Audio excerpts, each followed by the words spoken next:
E tendo saído dali, passavam pela Galiléia. E Jesus não queria que ninguém o soubesse, porque ensinava os seus discípulos e lhes dizia: o Filho do Homem será entregue nas mãos dos homens, e estes o matarão, mas 3 dias depois da sua morte ressuscitará. Eles, porém, não compreendiam isto e tinham medo de perguntar. Chegaram então a Cafarnaum. Estando em casa, Jesus perguntou aos discípulos: sobre o que vocês estavam discutindo no caminho? Mas estes se calaram, porque no caminho tinham discutido entre si quem era maior. Jesus, assentando-se, chamou os 12 e lhes disse: se alguém quer ser o primeiro, será o último e servo de todos. E trazendo uma criança, colocou-a no meio deles e, tomando-a nos braços, disse-lhes: quem receber uma criança tal como esta, em meu nome, recebe a mim. E quem receber a mim, não é a mim que recebe, mas aquele que me enviou. João disse a Jesus: mestre, vimos um homem que expulsava demônios em seu nome, mas nós o proibimos de fazer isso, porque não nos seguia. Mas Jesus respondeu: não o proíbam, porque não há ninguém que faça milagre em meu nome e logo a seguir possa falar mal de mim. Pois quem não é contra nós é a favor de nós. Pois aquele que lhes der de beber um copo de água em meu nome, porque vocês são de Cristo, em verdade lhes digo que de modo nenhum perderá a sua recompensa. E se alguém fizer tropeçar um desses pequeninos que creem em mim, seria melhor para esse que uma grande pedra de moinho fosse pendurada ao seu pescoço e fosse jogado no mar. E se a sua mão leva você a tropeçar, corte-a, pois é melhor você entrar aleijado na vida do que tendo as 2 mãos e ir para o inferno, para o fogo que nunca se apaga, onde não lhes morre o verme, nem o fogo se apaga. E se o seu pé leva você a tropeçar, corte-o, pois é melhor você entrar na vida aleijado do que tendo os 2 pés ser lançado no inferno, onde não lhes morre o verme, nem o fogo se apaga. E se os seus olhos levam você a tropeçar, arranque-o, pois é melhor você entrar no reino de Deus com um olho só, do que tendo os 2 ser lançado no inferno, onde não lhes morre o verme, nem o fogo se apaga, porque cada um será salgado com fogo. O sal é bom, mas se o sal vier a se tornar insípido, como lhe restaurar o sabor?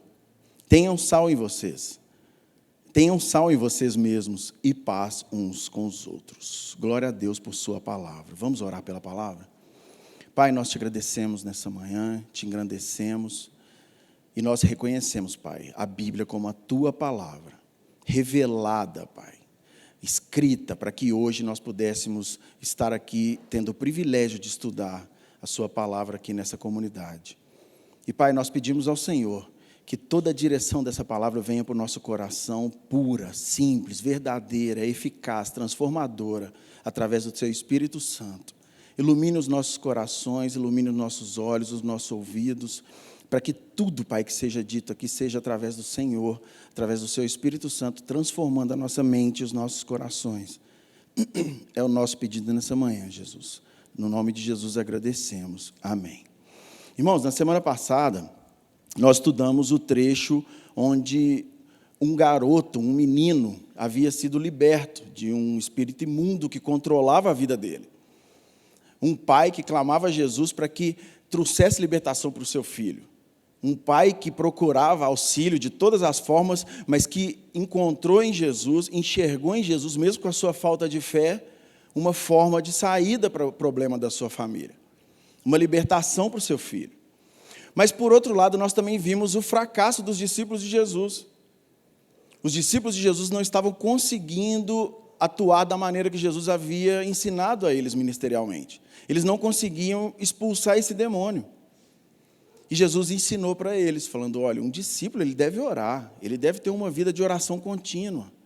Um discípulo ele deve caminhar em um relacionamento íntimo com Deus Pai. E aí nós aprendemos muito com a palavra de Deus a respeito da oração, a respeito do nosso papel como discípulos e da nossa responsabilidade como discípulos de Cristo. Mas aqui, Jesus e os seus discípulos, nesse trecho que nós lemos hoje, eles saem daquele lugar que eles estavam, e eles passam pela Galiléia em direção a Jerusalém. Agora eles continuam a sua jornada. E Marcos ele nos relata exatamente que Jesus ele queria estar a sós com os seus discípulos. Ele não queria que as pessoas vissem ele caminhando ou passando por outros lugares. Ele queria estar mais um tempo a sós com os seus discípulos, porque Jesus sabia que a hora dele estava chegando. Jesus ele estava se dedicando agora muito mais aos seus discípulos para o crescimento deles, para o entendimento deles, porque Jesus iria morrer logo. E Jesus sabia que os seus discípulos, eles passariam por várias provações, várias tristezas no ministério deles. Então Jesus queria prepará-los para que eles, ao enfrentar esse tipo de sofrimento, eles tivessem as suas forças restauradas no Senhor. Mas a falta de compreensão dos discípulos era algo que era agressivo ao ministério que Jesus tinha para eles. A falta de compreensão dos discípulos levava eles a tratarem o evangelho de maneira infantil. A gente leu aqui agora, eles tinham medo de fazer perguntas para Jesus. Eles tinham vergonha de se aproximar de Jesus, questionando algumas coisas que eles não entendiam a respeito daquilo que Jesus ensinava. Isso é algo infantil. Uma pessoa que tem dúvidas dentro do evangelho e não pergunta, e não compartilha dessas dúvidas, ela está agindo de maneira infantil. A gente tem que procurar saber, a gente tem que buscar na palavra de Deus a verdade a respeito de assuntos que a gente não compreende. E se a gente se mantém firmes nas nossas próprias convicções, ou a gente se mantém calado a respeito de dúvidas, nós vamos continuar errando naquilo que a gente tem errado. E é isso que Marcos está mostrando. Ele está mostrando que os discípulos estavam agindo de forma infantil, não perguntando, não crescendo no conhecimento. Por quê? Porque eles preferiam, talvez, continuar errando naquilo que era costume de errar. Talvez eles preferissem continuar vivendo a vida monótona que eles viviam, ao invés de ter uma transformação em suas vidas. Porque, realmente, ser sacudido pela verdade, gente, tira a gente da zona de conforto. A gente sai da zona de conforto quando a gente tem a nossa vida transformada. A gente tem que movimentar. E, às vezes, para o ser humano movimentar, é doloroso. Às vezes, movimentar traz alguns tipos de tristezas. Às vezes, sair de uma zona de conforto, onde a pessoa acredita em algo e ela se apega àquela verdade, que na verdade é uma mentira, é muito mais confortável do que viver uma verdade e ser massacrado por essa verdade para gerar uma transformação em uma vida eterna. Era isso que os discípulos queriam. Eles não queriam ouvir a verdade que Jesus diria a respeito das dúvidas deles. Ele estava agindo como umas pessoas infantis. E por isso que Jesus sempre falava assim, não é possível que vocês não estão aprendendo. Não é possível que vocês não estão compreendendo. Vocês estão fazendo força agora para não compreender as verdades que eu estou dizendo. Tanto que no verso 34, que nós acabamos de ler, os discípulos eles estavam discutindo quem era o maior. Olha o tipo de discussão que esses discípulos estavam tendo, irmãos. Depois de Jesus ensinar para eles sobre o sofrimento e a morte que iria enfrentar, eles estavam falando, quem de nós seremos os maiores? Eles não estavam preocupados com o sofrimento de Jesus Cristo aqui. Eles não estavam preocupados em continuar o ministério de Jesus, e se fosse preciso sofrer as dores também junto de Jesus, eles sofreriam, eles não queriam isso. Eles estavam preocupados com quem iria realizar mais milagres. Eles estavam preocupados com quem teriam mais seguidores. Olha, quem vai me seguir, hein? Será, hein? Eu acho que eu vou ter não sei quantas curtidas aqui nesse post. Se eu fizer uma fala dessa, nossa, eu vou chocar a galera e eu vou conseguir muita aderência, vai ter muito engajamento no meu Instagram. Eles só estavam preocupados com esse esplendor que eles poderiam viver através do ministério de Jesus. Eles tinham vontade de saber quem ia aparecer mais. Isso era uma discussão infantil demais, gente. Mas Jesus, ele calmamente, com paciência, ele o que faz? Ele se assenta. E na hora que ele se assenta para ensinar para os seus discípulos, ele mostra para eles alguns fundamentos de uma verdadeira liderança.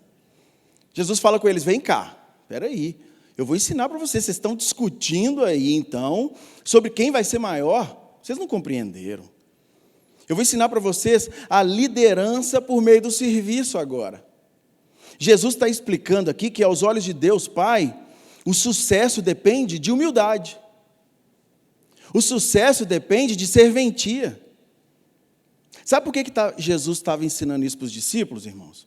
Porque para os judeus, assim como é para nós hoje, e eu não descarto isso do meio nosso hoje, a gente está em uma posição de prestígio, a gente está em uma posição onde nós somos mais vistos, enche o coração da gente, enche os nossos olhos. E sempre a gente tem que estar pensando sobre isso, porque a gente acaba querendo que os olhares sejam direcionados a nós. Hoje em dia, com tanta tecnologia, com tanta forma da gente poder mostrar as nossas qualidades, a gente acaba querendo que os olhares estejam em nós. E eu não estou criticando aqui meios que são usados para a gente poder até mostrar a nossa profissão. Às vezes a gente usa meios para poder mostrar que somos bons em algumas coisas, e não estou criticando isso. O que eu estou criticando é o que o nosso coração está buscando através desses pontos que nós estamos expondo as nossas qualidades. Nós estamos buscando o quê? Méritos. Nós estamos buscando que as pessoas nos sirvam. Nós estamos buscando que as pessoas nos idolatrem. A gente tem que perceber que estarmos em lugares elevados e privilegiados vai nos levar a enxergar muito mais pessoas e poder servir muito além do que nós estamos servindo se a gente não estivesse em um lugar elevado. O Evangelho é simples. O Evangelho de Cristo, ele vem e ele nos atinge para que a gente possa ser transformado e não agir como o mundo. O mundo, ele sobe os degraus da vida para ter mais pessoas servindo, para ter mais pessoas seguindo. Mas Jesus falou, não, vocês vão subir esses degraus e eu vou colocar vocês em lugares altos. O Evangelho te leva a lugares onde vocês enxergam além, não para que outras pessoas possam te servir, mas para que vocês possam servir outras pessoas. Mas a gente acaba gostando. E, gente, acostuma, tá? A gente se acostuma. É muito bom ser servido. É muito bom ser servido. O coração do homem, ele é enganoso. E ele acaba se apegando a isso. Mas Jesus está falando aqui com eles, olha, o verdadeiro discípulo, aquele líder verdadeiro, ele se entrega pelos mais fracos. Ele se entrega por aqueles menos favorecidos. Ele se entrega para o avanço daqueles que não alcançaram ainda a verdade do Evangelho. E aí o que Jesus faz? Ele chama um menino. Um menino que estava ali naquela casa enquanto ele estava ensinando, ele pega uma criança e fala assim, vem aqui. Ele começa a ilustrar para os discípulos. De tão infantis que eles eram, eles não conseguiam compreender através das palavras, e aí Jesus tinha que ilustrar. Jesus trazia o menino. Alguns estudiosos até dizem que era talvez filho de Pedro. Mas ninguém sabe quem era esse menino, mas de qualquer forma Jesus traz esse menino ali para o meio deles e fala, vocês estão vendo essa criança? Ele não tem nada para me oferecer. Mas ainda assim, esse menino, ele deve ser honrado, deve ser servido por mim. Ainda assim, essa criança, ela é muito importante para mim, mesmo não tendo nada para me oferecer. Então, os discípulos, eles precisavam entender que no reino de Deus, o único caminho para a grandeza exige postura de servo. A gente precisa entender como igreja que um caminho para a grandeza é o de serventia. Não que a gente queira ser grande aos olhos do mundo, mas que a gente deva procurar essa grandeza aos olhos de Deus Pai. Deus, ele vai enxergar aqueles que se colocam no papel de serventia como grandes. E, por outro lado, ele coloca aqueles que se colocam no papel de autoridade, como é que Deus vai enxergá-los? Como os menores. E, gente, isso é muito comum de acontecer, infelizmente. Pessoas que têm o conhecimento da palavra de Deus, pessoas que têm poder, que têm dinheiro, pessoas que alcançam níveis sociais e níveis na sociedade elevados e que usam desse poder, desse conhecimento, para poder prender outras pessoas, achando que esse povo é povo de propriedade exclusiva deles. Quantos discursos eu ouço na internet, às vezes vendo vídeos, que às vezes até embrulham o estômago.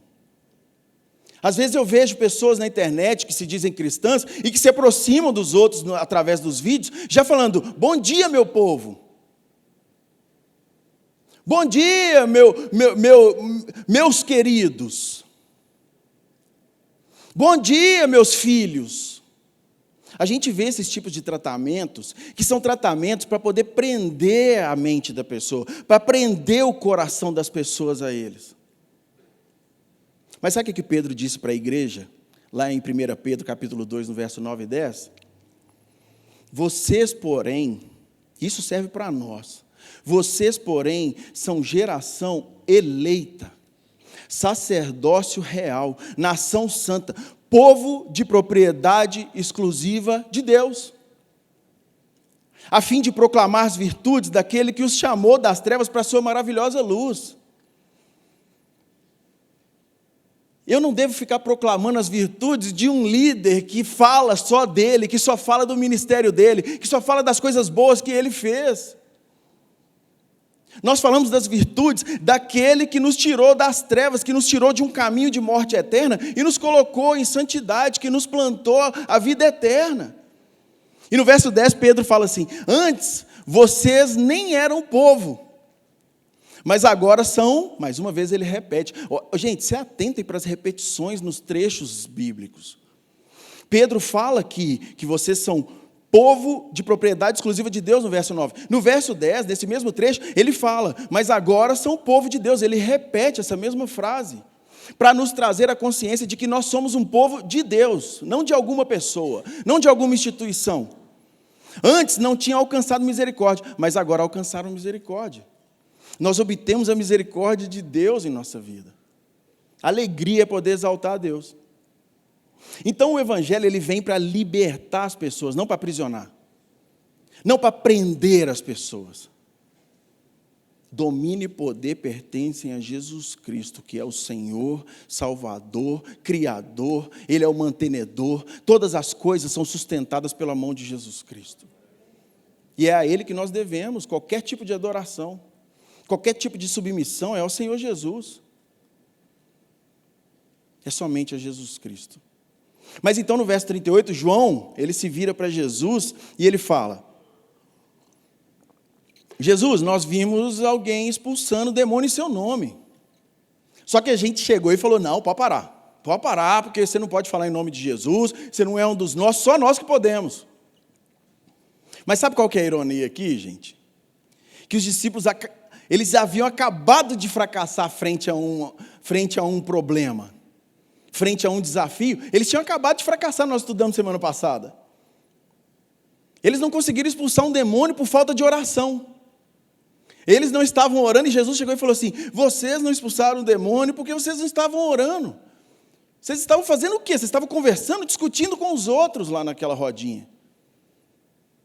Enquanto eu estava manifestando Deus Pai através de mim, lá para Pedro, Tiago e João, vocês estavam fazendo o quê? Estavam lá embaixo, naquele tumulto, discutindo, em vez de estar orando. Vocês fracassaram. Aí agora vocês vão querer escolher quem pode falar em meu nome ou não pode?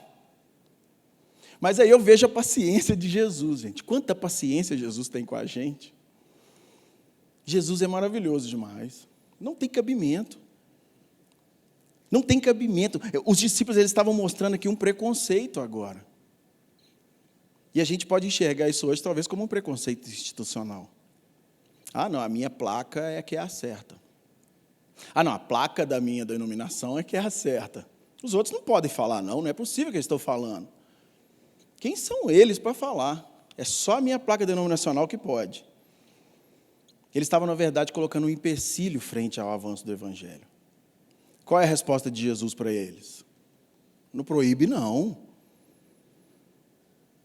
Não façam isso. Vocês não podem proibir. Para mim aqui é como se Jesus estivesse fazendo até uma pergunta para os discípulos. É como se Jesus falasse assim com eles. Por que vocês querem julgar agora quem está honrando o meu nome? Esse homem, na verdade, está me exaltando. No verso 40, Marcos relata que Jesus falou assim, quem não é contra nós é a favor de nós. E Jesus termina esse ensino fazendo uma ilustração. Ele fala, até se alguém te der um copo com água, sabendo que você é meu, ele vai estar me honrando. Sabendo que você é de Cristo, ele vai estar me honrando se ele te der um copo com água que seja. Quanto mais exaltando o meu nome e fazendo obras no nome do Senhor, Deus Pai. Então, vocês não podem proibir eles, não está nas suas mãos proibir alguém de pregar o Evangelho. Não está em nossas mãos querer falar quem está pregando o evangelho ou quem não está, a não ser que seja uma heresia. E sim, nós somos chamados para julgar heresias como igreja do Senhor, sim. Por isso que nós devemos conhecer a palavra de Deus. Responsabilidade do crente é conhecer a palavra de Deus, gente. A gente sempre te convida para participar de estudos e crescimentos aqui na nossa igreja, para que você seja responsável para guardar as verdades do evangelho. Essa responsabilidade não é só minha, ela é do crente. A responsabilidade de serviço não é só minha, ela é do crente. Por isso que a igreja tem que ser muito praticante da palavra. A igreja ela tem que ser mais conhecedora da palavra do que qualquer outra pessoa aí fora. E como forma de demonstrar isso mais claramente, tudo que estava ensinando, Jesus ele passa desse conceito de recompensa que os discípulos estavam discutindo. Ah, vocês estão discutindo sobre recompensa, sobre quem vai ser o maior? Então agora eu vou mostrar para vocês um conceito de castigo. Vocês são bons demais de falar quem vai ser o maior, eu vou mostrar para vocês agora então um conceito de castigo. E aí Jesus fala com eles, olha, se alguém levar algum desses pequeninos, ainda com um menino ali do lado dele, a errar, se vocês levarem um pequenino desse aqui a errar, aí vocês vão se ver comigo. Aí Jesus usa um exemplo, gente, que quem já viu pedra de moinho, até se assusta.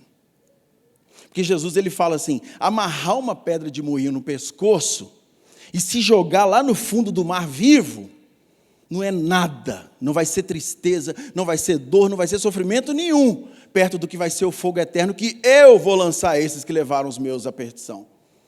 Imagina Jesus falando isso. Vocês devem deixar em minhas mãos esse tipo de condenação. E se essa pessoa estiver errando, eu vou tratar com ela.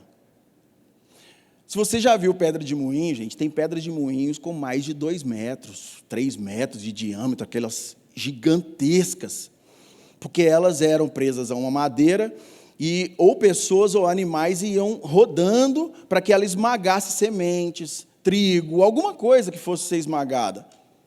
Azeitonas para fazer azeite. Essa pedra é muito pesada, não tinha máquinas na época. Então Jesus falou assim, é melhor você pegar uma pedra dessa, amarrar no seu pescoço, se jogar no fundo do mar, do que esperar que eu traga para você esse tipo de condenação. Aí Jesus estava mostrando que Ele mesmo se encarrega de pessoas que trazem o pecado para o meio da comunidade. Jesus mesmo se encarrega de pessoas que trazem instruções erradas em uma comunidade cristã ou para o meio do povo dele. Irmãos, Jesus não estava brincando. E essa fala para mim não me leva a enxergar os outros. Não me leva a enxergar outras pessoas. Eu não devo usar as falas de Jesus para que eu possa só pensar em outras pessoas. Eu quero te levar a pensar em você mesmo agora. Quando Jesus fala isso, eu tenho que pensar na minha responsabilidade frente ao Evangelho. Vocês já pensaram se eu subo aqui e começo a pregar uma mentira dentro da palavra de Deus? Se eu levo essa igreja a se perverter e começar a viver uma mentira dentro do Evangelho, vocês já pensaram o resultado disso? Seria melhor eu amarrar uma pedra de moinho no meu pescoço e me jogar no fundo do mar. Então Jesus ele começa a ilustrar como fazemos para não cair nesse tipo de castigo eterno. E aí Jesus no verso 43, 45 e 47 ele fala, se a sua mão leva você a tropeçar, corte. Se o seu pé te faz tropeçar, arranque ele. Se os seus olhos te fazem pecar, arranquem eles. Mas eu vou te convidar a não olhar para essa frase de Jesus de forma literal. Eu preciso te convidar para isso. Aqui Jesus não está falando de forma literal, gente. Jesus não está te mandando arrancar a sua mão agora. Eu estou usando minha mão para a internet ali, então eu vou chegar lá em casa e vou meter aqui um cutelo e vou arrancar essa mão. Não é isso que Jesus está querendo. Essa ordem de Jesus para que você arranque as suas mãos são só ilustrações. E a gente deve compreender que tipo de ilustração é essa. Jesus ele está falando, aquilo que estiver ao seu alcance para te levar a pecar, tire isso. É o seu pensamento? Tire esse pensamento da sua vida. São lugares que você vai, que te levam a pecar, tire esses lugares da sua vida. São tipos de companhias que vocês têm que te levam a pecar. Tire essas companhias da sua vida.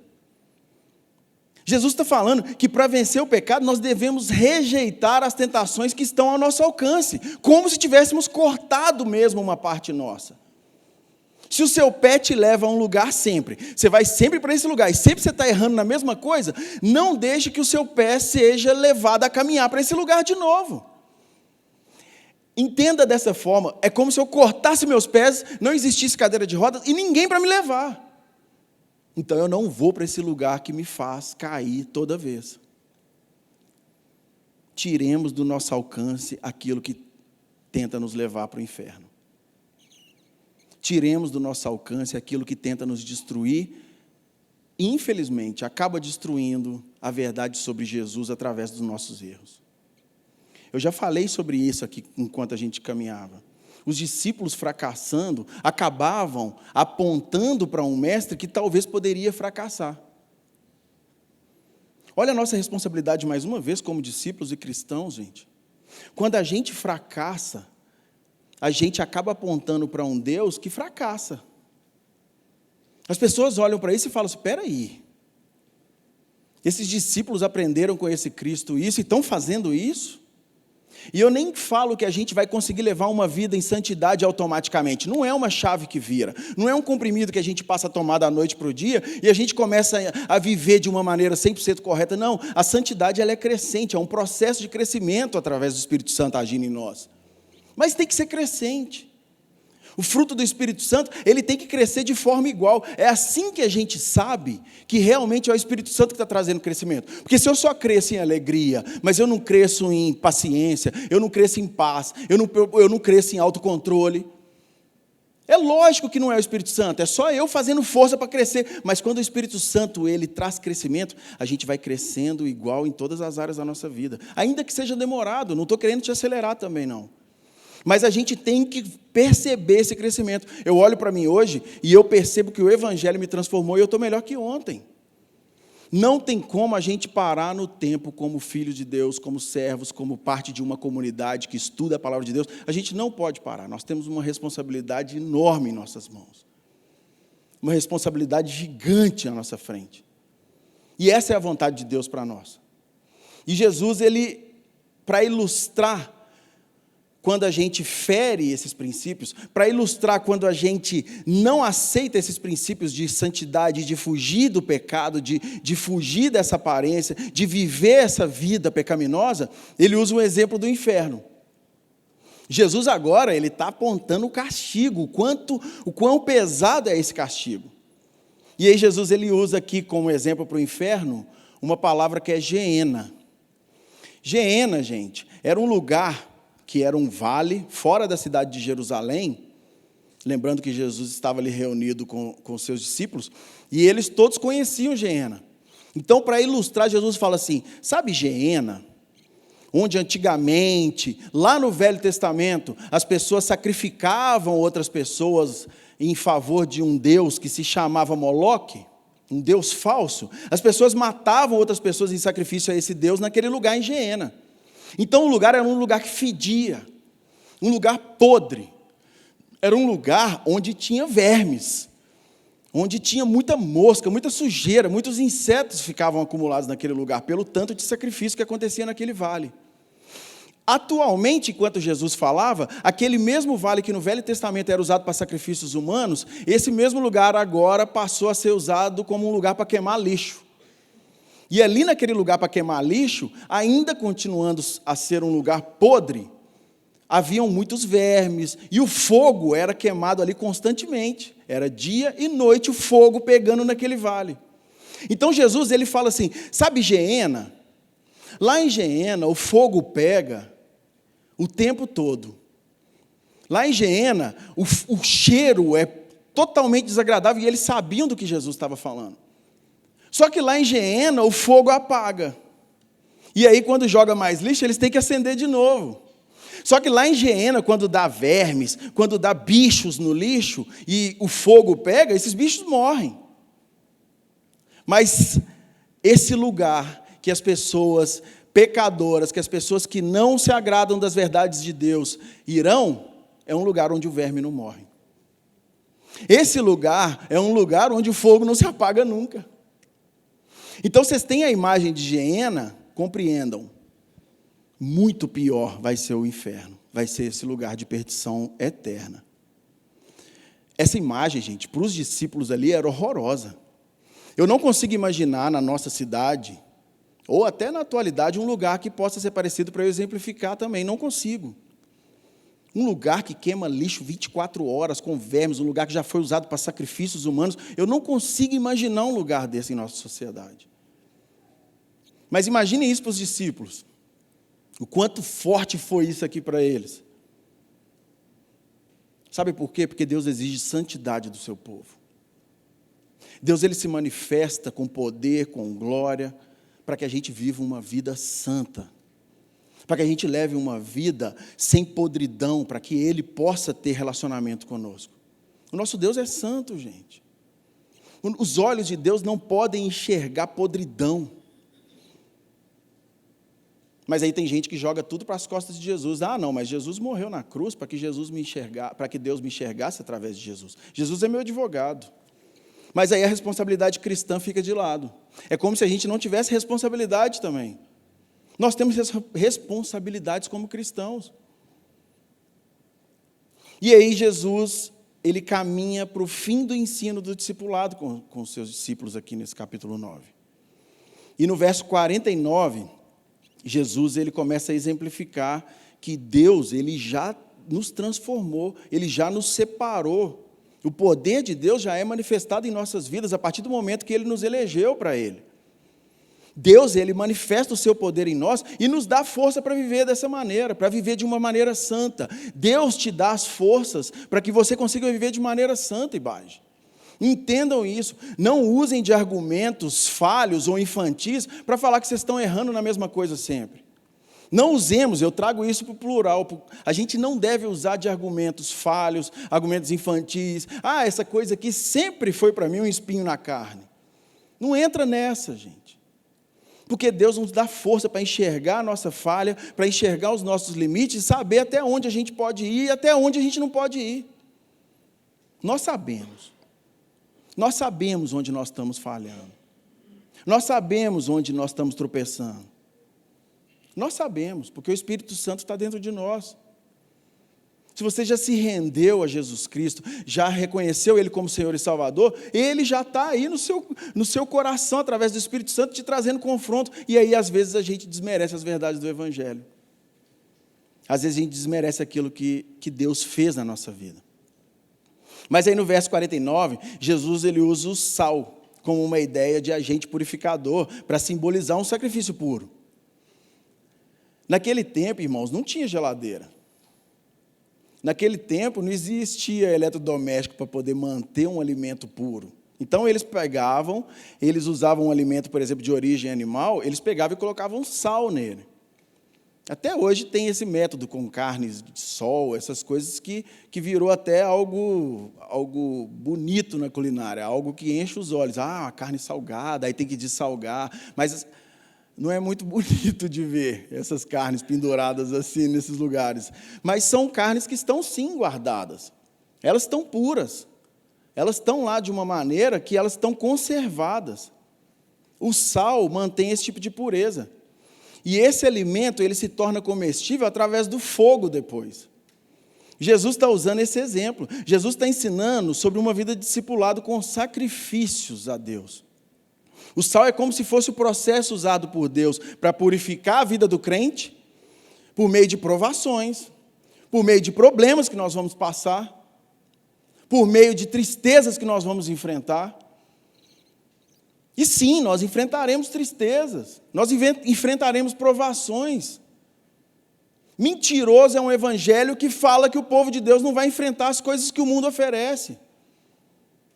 Mentiroso é quem tem coragem de subir no altar e perverter a palavra de Deus como se o povo de Deus não fosse passar por esses tipos de tristezas.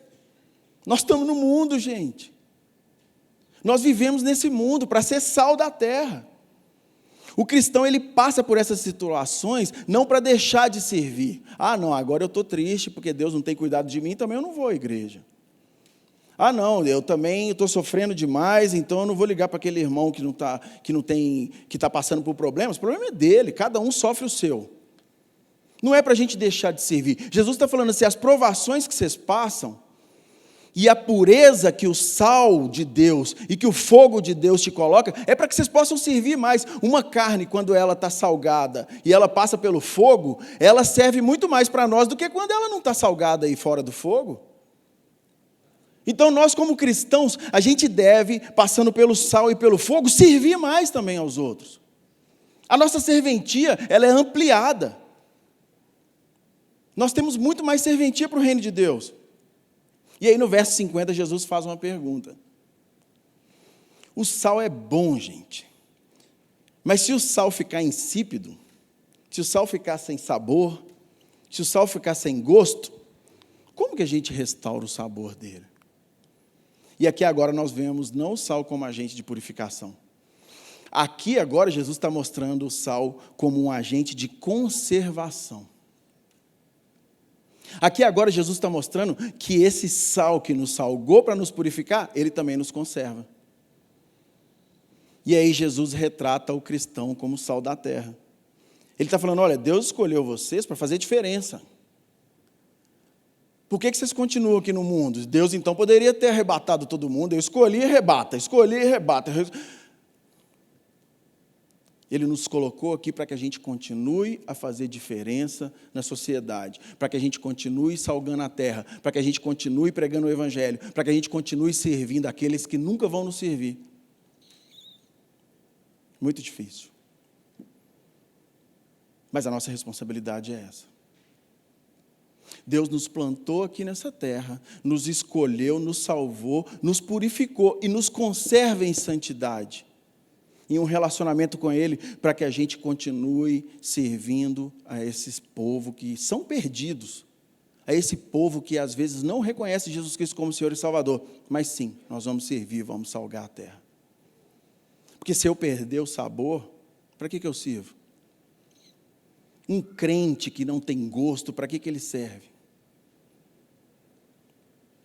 Só para se misturar com o mundo e ficar parecendo com eles.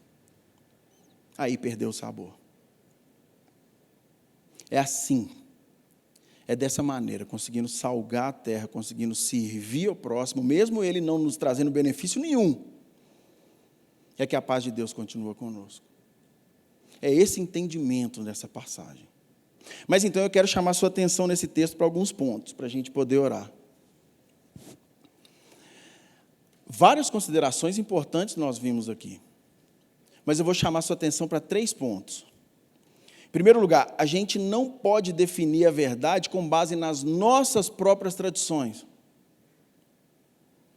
As nossas tradições como igreja, elas não estão elevadas acima da palavra de Deus. A gente tem que compreender isso. A palavra de Deus é fundamental, ela é a base, ela é plano base para qualquer tipo de cristianismo, para qualquer tipo de evangelho. As nossas tradições, elas não vão ser maiores que a palavra de Deus. O que você está falando, pastor? Olha, existem doutrinas fundamentais no cristianismo. Doutrinas fundamentais no evangelho. Por exemplo, a Santíssima Trindade. Deus Pai, Deus Filho e o Espírito Santo de Deus, a santidade de Jesus Cristo, Deus homem, 100% Deus, são matérias fundamentais, são princípios, doutrinas fundamentais. O Espírito Santo, a expiação substitutiva, doutrinas fundamentais do Evangelho, base bíblica para a igreja de Cristo. A justificação pela fé, a salvação pela graça, o presente, um dom de Deus para nós. A segunda volta de Cristo é uma das doutrinas fundamentais do Evangelho. A existência de céu e inferno. Inclusive, eu faço aqui até um ponto, uma ponderação, porque é uma doutrina que tem entrado no meio da igreja cristã e é herege, falando que não existe inferno. Gente, o inferno existe, é um lugar real que Jesus Cristo falou dele. Se não existisse inferno, a gente estaria desmerecendo o sacrifício de Jesus, a sua segunda vinda. Existe céu, existe inferno, existe vida eterna em Jesus Cristo e existe morte eterna sem Ele. Então, essas doutrinas, elas são base do povo cristão, elas são bases da igreja, e elas são imutáveis. Inclusive, nós vamos fazer uma série aqui na IBD da nossa igreja, onde nós vamos tratar disso. Nós vamos tratar de seitas, heresias, nós vamos falar de divergências teológicas. Eu amo falar de divergência teológica, porque divergências teológicas são coisas secundárias. E elas não podem estar como base, como é a palavra de Deus. Divergência teológica é o quê? Eu acho que a ceia é no segundo domingo do mês.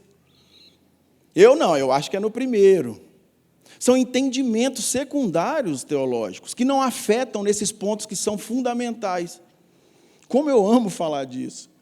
Divergências teológicas, por exemplo, se dá quanto ao batismo. O batismo é por imersão ou aspersão? Tanto faz.